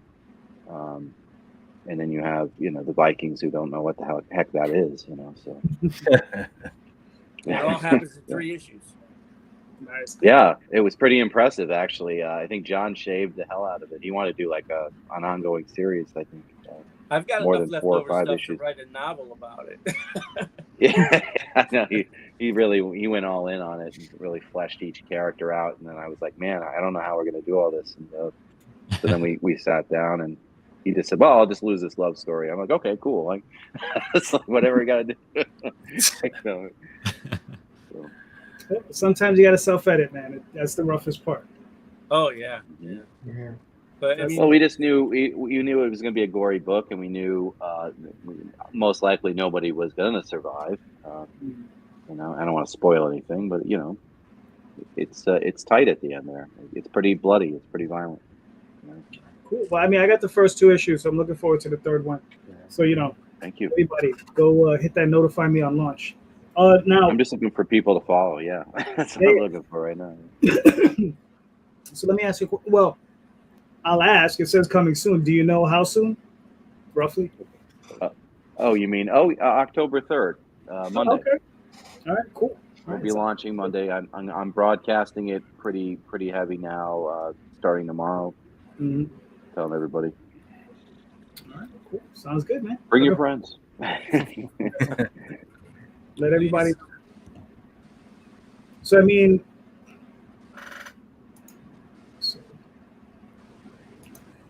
All right, so let's get up the next one. Here we go. Nandor, you're up. It's looking good. All right, man. Yeah, this is my new series called Man-Child. It is a homage book to the Silver Age of comics, but with a modern day twist to it. And it was born out of my grieving process after Stan Lee passed away. I wanted to do a book sort of in his honor, but I didn't want to do just like a throwback book. I wanted to do something with my own spin on it. And so you're going to be reading 2 stories simultaneously, one taking place in the real world with this super comic book fan named Rufus Boston, and he hangs out with his friends at the comic book store. It's a celebration of fandom. And at the same time, you're going to be reading about this superhero character called the Monarch Crier. And it's told in a Silver Age style, Marvel Age style. And the mystery behind the series is how the 2 stories connect and what their relation is. And it's bridging reality and fantasy. And it's an exploration of what it means to be a fan and what it means to escape into another world. So that's really what Man-Child is. And it is a tribute to the Marvel Age of comics, but also kind of a investigation into what makes superheroes so long lasting in their legacy. So I really wanted to do something that would capture that energy and that lightning in a bottle, that the Lee, Ditko, Kirby era of comics. Nice. So how many issues the series is running? Yeah, it's going to be 6 issues, and they're all scripted. They're all ready to go. We're funding issue 2 right now. It's a limited series, and they're each going to be about 24 to 30 pages each, depending on the issue. So, I remember. Do you have any guest covers? I remember the last issue you had several guest covers. yeah. So actually, the images that were up top there, a few of those, we have Jim Rugg, who's doing a variant cover. If anyone watches the Cartoonist Kayfabe YouTube channel, it's one above that and one above that one.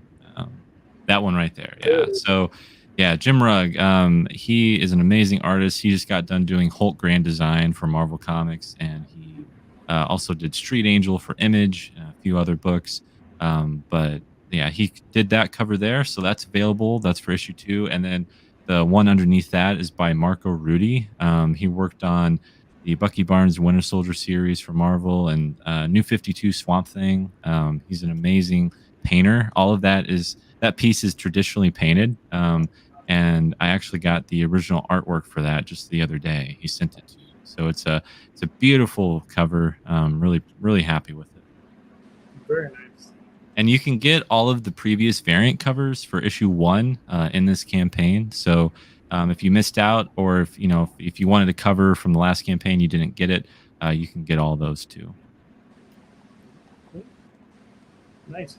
Now, what type of because it's a limited series, what type of release schedule are you looking at? Every 3 months, every twice a year? What are you looking at?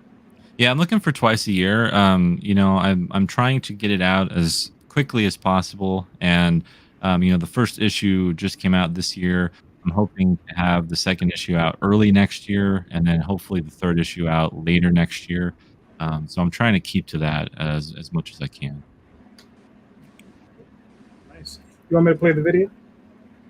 Sure. I mean, it's a little on the longer side. It's just under 3 minutes, but if you want kind of more of an explanation on the rewards or some of the art, you can definitely play it if you want. Yeah, we'll definitely go through it. I'm just going through some of these. These look really cool. Got a nice retailer bundle. Yeah, totally. You can get your name in the book. I do want to point out you can get all of my previous books in this campaign. So there's that Foxhole Comics bundle. It's a really great deal because you get over 300 pages of comics, and you get 2 hardcovers, which is Seasons Volumes 1 and 2. They're over 100 pages each. Lifeline, which is 96 pages, and then issues 1 and 2 of Man-Child.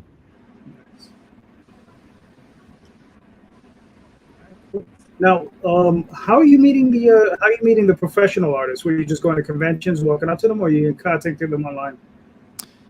Just contacting them online, just building relationships with people and seeing when they're available, when their commissions open, what kind of schedule they have. And I've just had really great luck with all of these people. They've been really they've really enjoyed the book. I've sent the book to them.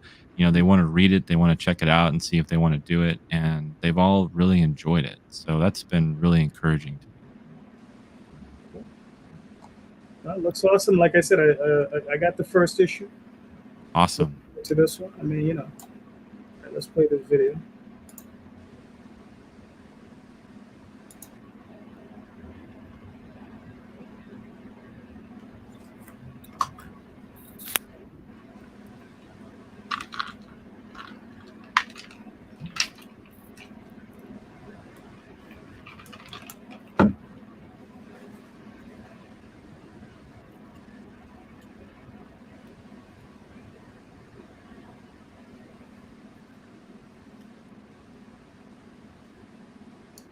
What is it, muted or something? Yeah, I don't hear any audio. Yeah, me neither. My 5th Kickstarter campaign where, with your support, we hope to raise enough funds for the production and printing of Man-Child Issue 2. Bidding directly out of the events of Man-Child Issue 1, Monarch Crier is held captive on Professor Pilgrim's mysterious island and faces off against a menacing robot of giant-sized proportions. Meanwhile, Rufus and gang into the midnight showing of the most anticipated superhero movie of the year. Will it live up to their expectations? Find out in the next installment to this fun, heartfelt exploration of comic book culture with an action-packed superhero adventure twist. Last year, 163 backers came together to bring the premiere issue of this series to the masses, and the books came out better than I could have ever imagined. Myself, artist Jay Mazar, and letterer DC Hopkins are aiming to bring the same quality to the second issue with every page. We're bringing back the same exciting rewards to this campaign, like being able to be drawn to the story, getting the original page from the series, getting your name in the acknowledgement section of the book, and getting an original ink sketch from Jay Mazar himself. Man-Child Issue 2 also has show-stopping variant covers from two of the very best comic book artists in the industry right now. I'm talking about Jim Rugg, who you may know from the Cartoonist Kayfabe YouTube channel, and painter extraordinaire Marco Rudy. You can also get the previous variant covers from the first issue in the add-on section of this campaign. These include variant covers from Eisner Award-winning artist Tony Harris, Tom Riley, Welby, and Nick Pitara. If you're looking for a comic book story filled to the absolute brim with heart, humor, the passion and love for superheroes, a story that celebrates comic book fandom and honors the life and legacy of Stan Lee. If you've never picked up a comic book before, or you're wanting to get back into comics, then Man-Child is a book for you. There's so much in store for these characters, and you're going to want to be a part of it.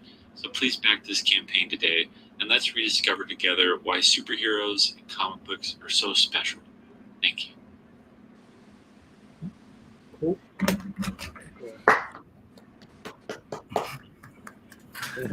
Thank you. Hey, Nandor, are you a fan of Venture Brothers at all? No, actually, I've never watched it, but I know the comparison you're about to make because other people have made it too. Yeah, I figured that might have came up. I love the art style. I think it's really good. Oh yeah.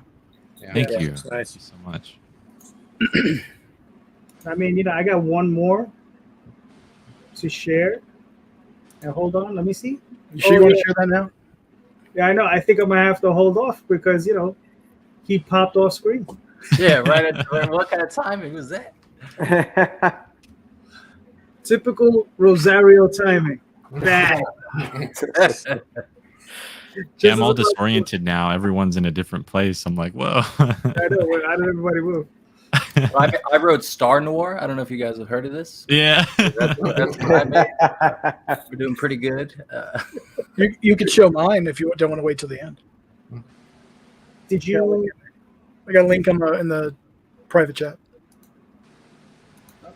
Did I just not see that? Oh, No setup, no explanation. nothing. You just have to look at it. Yeah, I just posted my link too. No explanation. There you go. Nice. Okay. I don't even know what that is, but okay. I'll put it up on screen. Intriguing.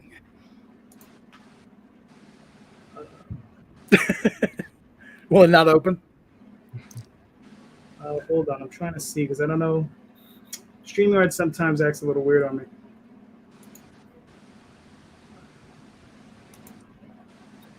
Uh-oh. Wait a second. I think he's back.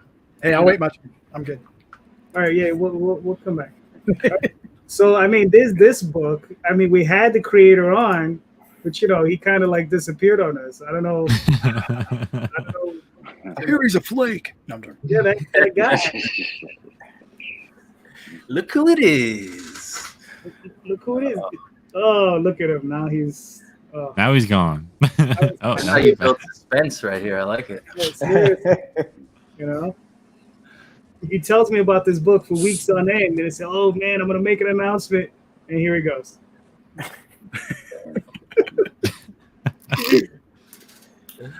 Come on, Jay, get it together. Oh boy! No one will be able to say this wasn't memorable. Exactly. You know, This is the best pitch I've ever heard. Damn, he just left us again. He just left again. Look at this. All right. Hold on. Let me see if I can pull up Damion. Listen, there's just one more way I can break his chops. It happens every week. Now he's trying to message me. But his Oh, there we go. Damion, what the hell is this? I like it, but I don't know what it is. I'll tell you his name. He's one of many. He's El Pollo Diablo. He's double chicken. Where is it? You said El Pollo Diablo? Yes, I don't know if I'm saying it right. I'm a Well, weird white dude from Kentucky. I'm probably not saying it right. Probably. Well, it's El Pollo Diablo. I mean, that's the pronunciation. Diablo Pollo? I don't know. I'm just trying to say it. But you're saying he's the chick. He's the devil chicken, is what you're telling me. He's a devil. He's what you call a thicken. I can't show you why he's a thicken. But it is. You know, I've heard a lot of ladies refer to like that, but not chickens. But go ahead. Hey, maybe it's for the same reasons. You don't know. Sure. That's what I took from it. I was like, huh. He is one of many thickens that will be coming soon from O Toys. Coming in January.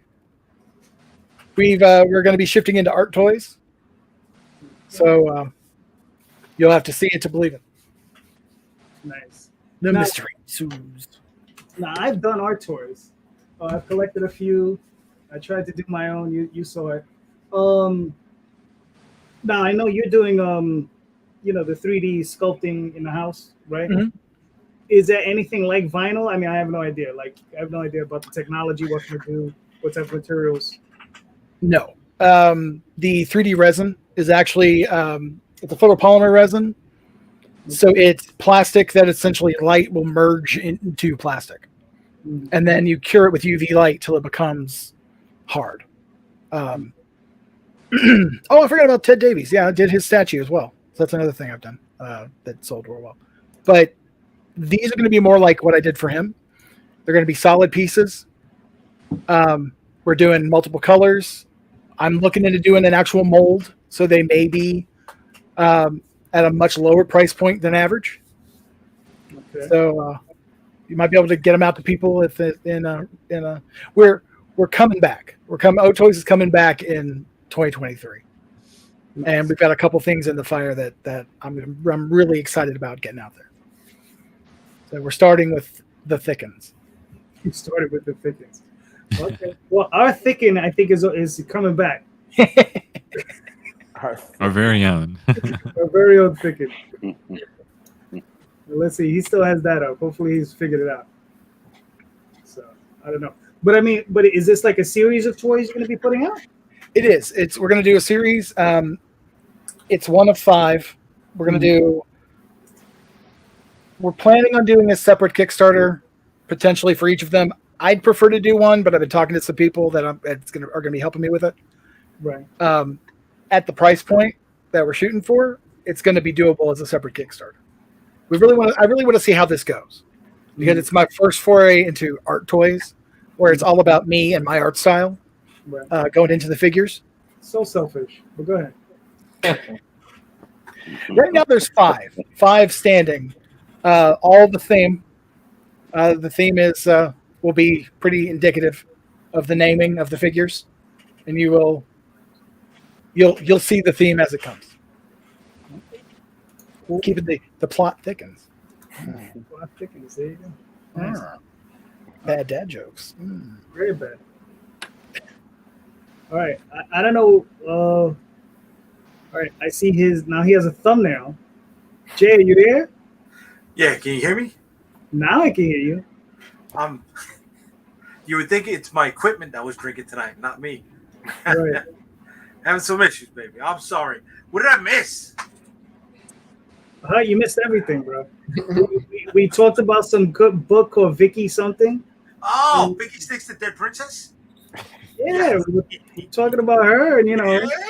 All right, so the idea behind it was I was just looking to expand my catalog. I've got superhero books. I've got horror books. Why not mix the two, right? You need to diversify, I guess, is the best way to do that. And I also needed a marquee female lead that I was severely lacking in, again, my catalog. So throwing those ideas together, what works, what can I come up with? And I was at C2E2 at an Airbnb in C2E2 watching the Poison documentary on Netflix. And I don't know if anybody knows the band Poison. You know, one of the guys on Poison, his name is Nikki Sixx, and that just it stuck with me, and I'm like, oh, I play with that name, and Vicky Sticks, and the river Styx, and so the supernatural element vibed with that, and just played around until I got something that I felt I was adequate in delivering. So that became our Vicky Styx character. She's based in that Frankenstein concept, that Frankenstein monster concept, but she is not a Frankenstein monster. She is a dead person who was revived using a similar process, and she's all banged up. I can't say more without revealing bits of the story, but the idea keeps going with who protects the creatures of the night, right? Are there anti-Ghostbusters? Who hunts the hunters instead of who watches the watchmen? And that gave her a position. Okay, she's the one that looks out for the monsters that really aren't the monsters, right? The families, the tribes, the creatures, the Morlocks, if this was the Marvel universe, right? Those creatures that go bump in the night. Who protects them? Or if something goes wrong, who avenges them? And that's what gives Vicky her drive, along with trying to find out bits and bobs about her past. All right, cool. Now, is this a one-shot limited series? What are you going for? So this one is treated as a one-shot. It's a complete story. It's 24 pages. One of the stretch goals will be expanding the pages to a 32-page book. This has the ability to go to a 5-issue mini. Most of my books are miniseries, so I like to put a nice little bow around it and make it a graphic novel. So this can go 5 issues if it funds properly, and it keeps growing from there.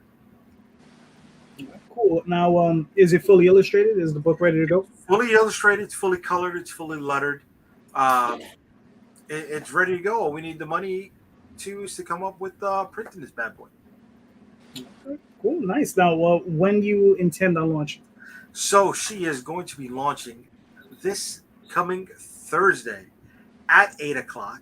We will be doing a live stream. So if anybody can, please sign up for the notifications on the launch. And the live stream will be going on my YouTube channel, which is brand new, Jay the Unstoppable, which now, after what's been happening, the Unstoppable is kind of a fucked up name for me to have been picking, because I get stopped quite a bit. But it'll be on there. It'll be on the Unstoppable Comics Facebook page primarily, because that's where we have over 6,000 people following the project. And we will also be doing free giveaways for people who are watching the live stream that back the product. And some of those giveaways come with other things that we have done, such as enamel pins, shot glasses, premium covers to start. If it hits more, then we got other things in the reserves ready to drop during this live stream launch. Cool. Nice. I mean, listen, man, I'm looking forward to it. I'll try to make it to that live stream. Yeah. I know some people work. I get it. Mm-hmm. Yeah. All right. Cool. Very nice. Very nice. All right. I mean, all right. We still got a little bit of time. Damion, you want to drop another question? I don't know if I got one. That last one kind of took it out of me. All right. Actually, I do have one. I do have one. Go ahead. What, artistically, creatively, however you make things, what was the event for you in 30 words or less that made you decide, I want to do comics. I want to do this? All right. Let's start with Nandor. Well, it was Seasons, my first book, actually. I came up with the idea for it sort of out of the blue. I knew I wanted to be a writer. I knew I wanted to write stories. And at a pretty early age, I knew this. And I was thinking about comic book ideas, because I have just immersed myself growing up with comics, and everything else when it came to like writing a novel or writing a movie or short film or whatever, everything else felt so out of my grasp. But for some reason, comics called to me, and I could see myself write a comic book, and there was just something magical about that, something I was really curious about, and so comics felt like the most comfortable place for me to be creative. And with the particular story that is Seasons, it felt like the perfect comic book story for someone like me to write. And it all fell into place for me. It was sort of a I got hit with inspiration, and ever since then, I've wanted to do is write comic books, and I've never really looked back. Nice. KJ? For me, I think it was just sort of a source, an outlet for positive attention. You know, I wasn't getting a lot of positive attention, and you know, even when you're a little kid, you start doodling or making art, and suddenly someone says, "Hey, you're doing something good." And so, of course, what do? You do more of it. And I met a buddy in middle school who was really into drawing comics together. That's that's all I care about, comics and telling stories and collecting comics. It was a really great time. So, one of the better times of my life. So I just go back to that. I channel that brotherhood of comic book making and sisterhood too. True. They're plenty of ladies making books. Let's move it on over to Tony. Well, I've been writing stories in some form of another since I was 10, trying to make my own knockoff Garfield comic. But the thing that really kind of grabbed me was my mom got me the omnibus of Death and Return of Superman, and I didn't know anything about that story.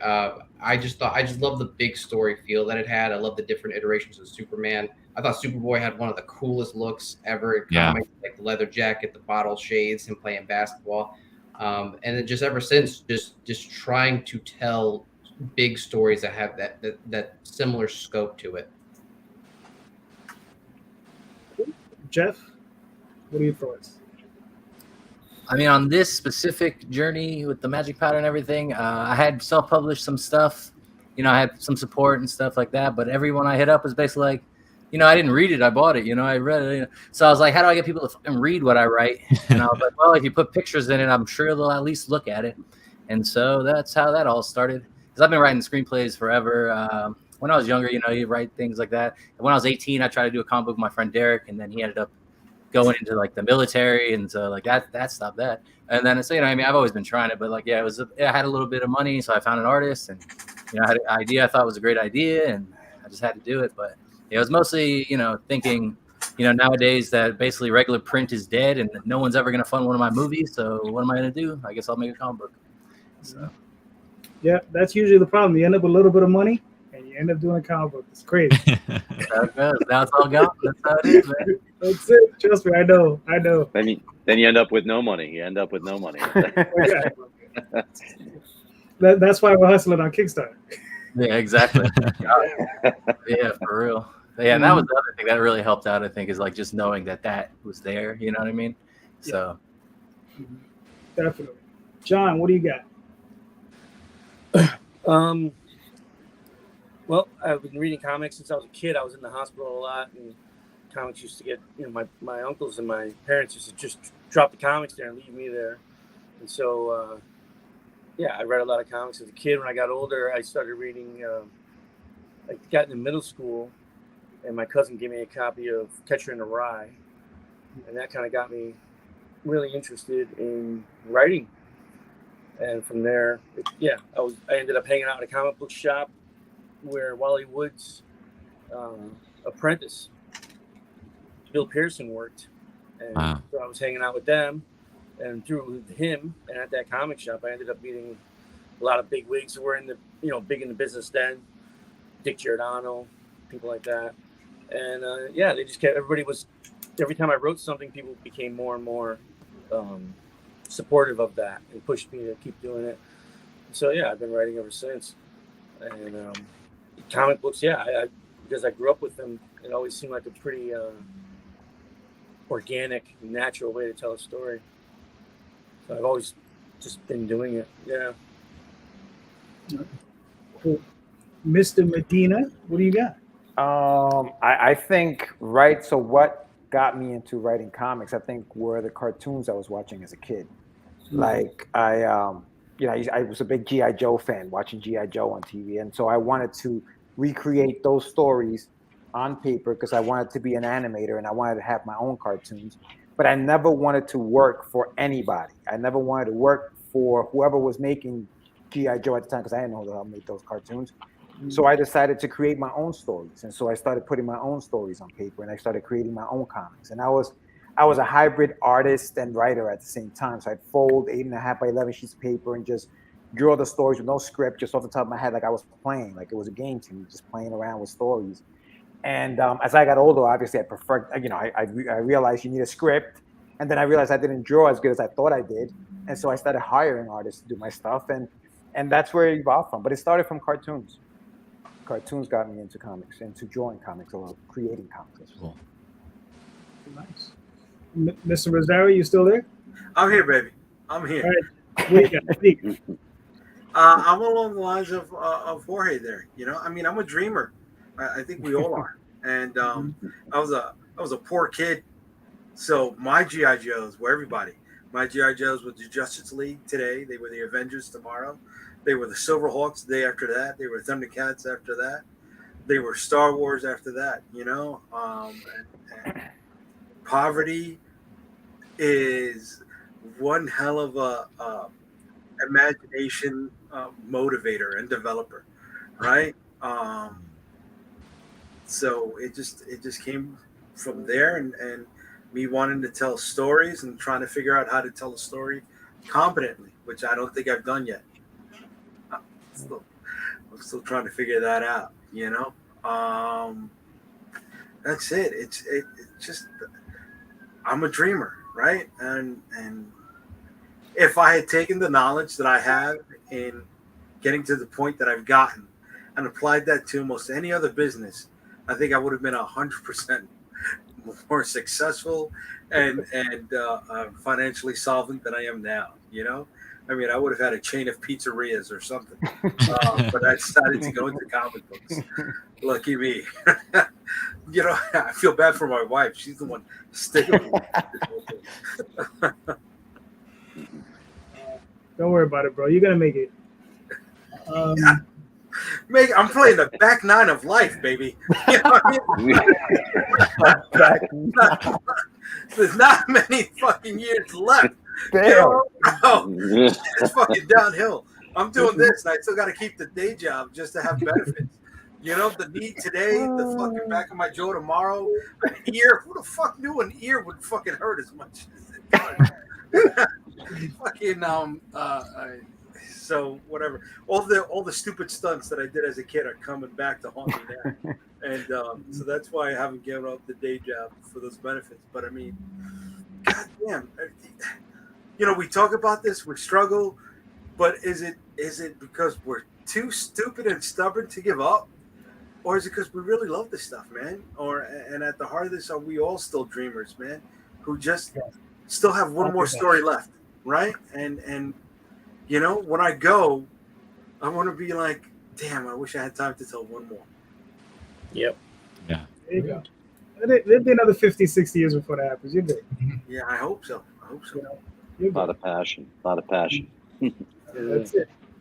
I mean, listen, I'm not too dissimilar to Jay as far as the way we grew up. But for me, it's I started lying at a very young age, right? It's come from a long line of liars, so I decided to transcribe those things on the paper. That's how I became a writer. So so it's just a different form. Start to make up these stories and just share them out with people, and that's always been my thing. It's like I write for myself, but I like to share the stories, and I have a bunch of artists that like to be fed, so that's why I need to raise money. Because they need, the artists that they don't mind doing the work, but they do need to be fed. So I got to keep feeding them, and I don't mind doing it. This is my very expensive hobby. I know some people get very upset. They say, "Oh, how dare you call it a hobby?" Because it is. Right? I just do it at a very high level, and that's what I suggest to everybody. Do it at the highest level you can do it. You understand? I don't have any problems putting my book next to any professional out there. Just throw it out there. Boom. You can read my book, you can read their book, and you're going to walk away hopefully as satisfied with my work as their work, right? And in some cases, I feel you'll be more satisfied with my work than their work, right? And, just try to do the best job you can do, and that's all any of us can do. Just keep dreaming. Just like Jay said, we just got to keep dreaming and keep moving forward, keep helping each other, keep pushing, Yeah. So go ahead, Damion, answer your own question, sir. This is one of those moments when you realize how much people like us are the same. Because literally pieces of everyone's story is my story. Mm-hmm. I was sick a lot as a child, lots of ear, nose, and throat stuff, so lots of bedridden days. My parents caught me reading Kurt Vonnegut, Slaughterhouse-Five, when I was about 4.5. Because I started reading when I was really young. Damn. And they thought, we should take that away from him and give him something else. And so they started feeding me comic books. And I learned morality. I learned what it meant to be a hero. I learned what it meant to be a human being. I learned so much, and it informed so much that when I started to draw when I was like 13, 14, 15, because I was still into comics. Girls were there, but I was still into comics. And I was kind of a lonely kid, so I drew a lot. And then it became, I drew every day. And then it became, I'm 17, I'm about to, go my last year of high school. What am I going to do with this? And this was it was just the beginning of the internet. So I didn't have this. I didn't have Kickstarter. I had nothing. It was figure it out through reading Wizard and talking to people in comic book shops and trying to make it happen somehow. And so when I say I've been doing this for 25 years, I mean it. I've been doing this in some capacity for 25 years. Have I been successful at it as some? No, not by a damn sight. But I'm not going to stop because it's part of who I am. And I'm going to get these things done. I'm going to put these things out there. They're going to exist because it's part of who I am. And I live it. I breathe it. I sleep it. It's just me. So. Amen. You're here. All right, listen, I got one question left. I'm going to squeeze this sucker in before we wrap it up. But, try to be quick. And I just want one answer, right? Because this is like you can name 50 things on this thing. What do you plan to do with your books after Kickstarter, right? So give me one thing, that you plan on doing with your books after Kickstarter, right? So, KJ. What are we doing with the property, you mean? Like, however you want to interpret the question. I'm paving the way. I'm paving the way for the next property. So I have. It's nice to finish one thing and kind of put it on the shelf and say, okay, if something happens with it later, great, and then we move on to the next thing. And we're just going to keep making things until we find something that really takes off. That's where I'm at. Okay. Cool. Fair enough. One thing after another. Yeah. All right. Fair enough. See, everybody got moved around, so it's a little crazy. So let's go to Jeff, and then we'll go to John, then we'll shoot it over to Tony, then we'll move it to Nando, and then we'll go to George. So Jeff, you're up. I mean, I plan on keeping on making the issues after Kickstarter for as long as Danielle will work with me and everything like that. I put all the issues on getmagicpowder.com. If you don't want to use Kickstarter or you missed the Kickstarter, you still want to get the comics.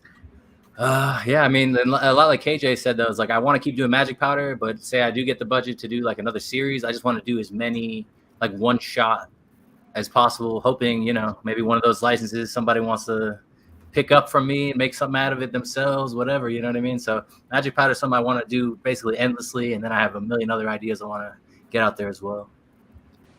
Cool. John? Well, KJ definitely kind of answered for me because I do most of my stuff with him. But beyond that, I definitely want to do exactly what he said. And we already have another project that we're halfway through. But also, I would like to expand into writing more novels, stuff like that. Listen, you said you got enough material to write another novel. Write that down. I do. If you get the Road to Valhalla what's it called, Keith? The Deluxe editions bundle or as something? deluxe editions, yeah. The deluxe edition. It's got short stories in the back of it that are of these characters. Awesome. But I don't know how many of those we ever sell. Not too many, I don't think. Yeah. All right, we'll try to change that. Moving on. We'll try to change it on the next one. All right, we'll sell more of those. All right, Mandor, awesome. what do you got? Thank you.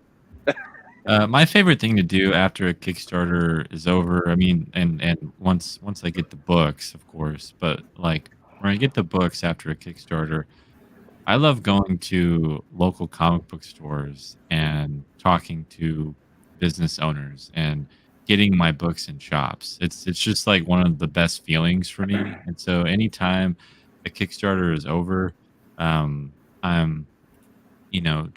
just waiting to get the books so that I can go to my local stores that I know and have connections with and see my comic on the shelves next to everyone else's. And that's really something I love doing, and I always look forward to doing after a campaign is fulfilled and all that.